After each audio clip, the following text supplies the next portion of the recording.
Praise the Lord. Hallelujah. God is good.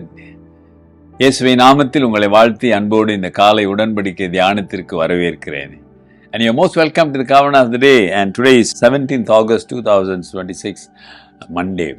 அருமையானவர்களே, ஆண்டவர் நம்முடைய குறைகளை, நம்முடைய குற்றங்களை, நம்முடைய மீறுதல்களை, when the Lord when he talk to us, speak to us,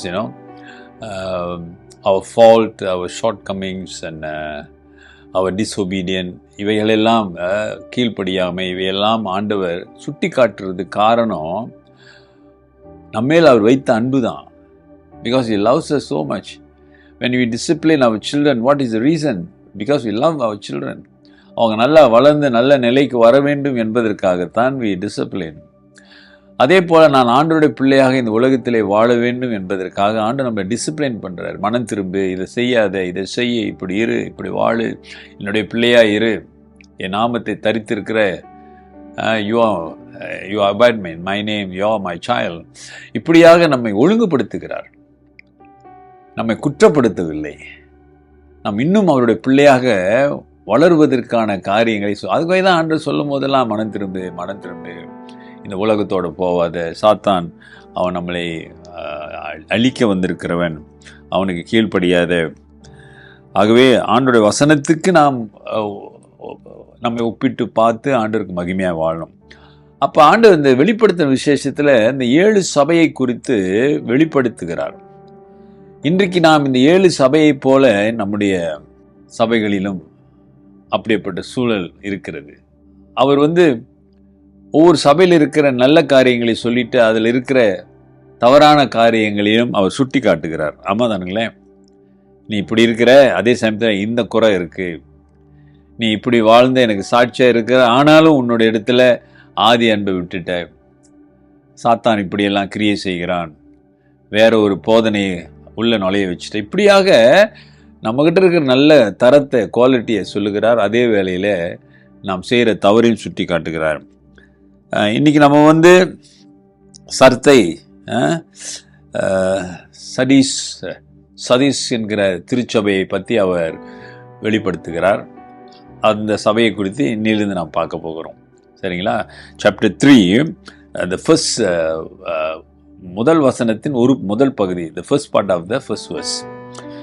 Chapter 3, the first part of the first verse. முதல் வசனத்தின் முதல் பகுதி. And to the angel of the church is Sardis write, this thing say, he who has the 7 spirits of God and 7 stars. சர்த்தை சபையின் தூதனுக்கு நீ எழுத வேண்டியது என்னவெனில், தேவனுடைய 7 ஆவிகளையும் 7 நட்சத்திரங்களையும் உடையவர் சொல்லுகிறதாவது. 7 நட்சத்திரம், 7 ஆவி. இவன் 7 எதை குறிக்கிறது? 7 சபையை குறித்து, 7 ஆவியை குறித்து அவர் பேசுகிறார். அருமையானது, இதை நாம் புரிந்து கொள்ள வேண்டும். இதில் இந்த வெளிப்பாடில், இந்த ரெவலேஷனை பார்த்தீங்கன்னா, among these 7 churches, Christ accusing against the church, but in Sardisல, இந்த சபையில் ரொம்ப மோசமான சூழ்நிலை அங்கே இருக்கிறதாக நாம் பார்க்கிறோம். அடுத்த வசனங்களில் நாம் பார்க்க போகிறோம். காரணம் என்ன? நம்மளை உற்சாகப்படுத்த வேண்டும் என்றுதான். நாம் அழிந்து விடக்கூடாது. சகோதரனே, சகோதரியே, டியர் பிரதர் அண்ட் சிஸ்டர், நீ என்ன மாதிரி சூழ்நிலையில் இருந்தாலும் உன்னுடைய நிலையை நீ யோசித்து பார்த்து புரிந்து நான் எதிலே மாற வேண்டும், எதிலே ஆண்டவருக்கு மகிமையான காரியங்களை செய்ய வேண்டும் என்று ஒப்பு கொடுப்பாயானால், ஆவியானவர் உன் வாழ்க்கையிலே கிரியை செய்து உனக்கு பலத்தை கொடுக்க அவர் நல்லவராக இருக்கிறார், போதுமானவராக இருக்கிறார். When Paul had a weakness, Lord Jesus says, my grace is sufficient. Even today, dear brother and sister, when you come to the Lord, he have his own way to, bless you, guide you and lead you. உன்னை வழிநடத்த அவர் நல்லவராக இருக்கிறார். ஆகவே இன்றைக்கு நாம் நம்மை சோதனித்து பார்க்க வேண்டும். ஆண்டவர் அந்த சபையை குறித்து அவர் சொல்லும்போது என்ன சொல்லுகிறார் என்று நாளைந்து பார்க்க போகிறோம். இன்றைக்கு நம்மோடு ஏன் அப்படியெல்லாம் பேசுகிறார் என்றால், நாம் மனம் திரும்ப வேண்டும்,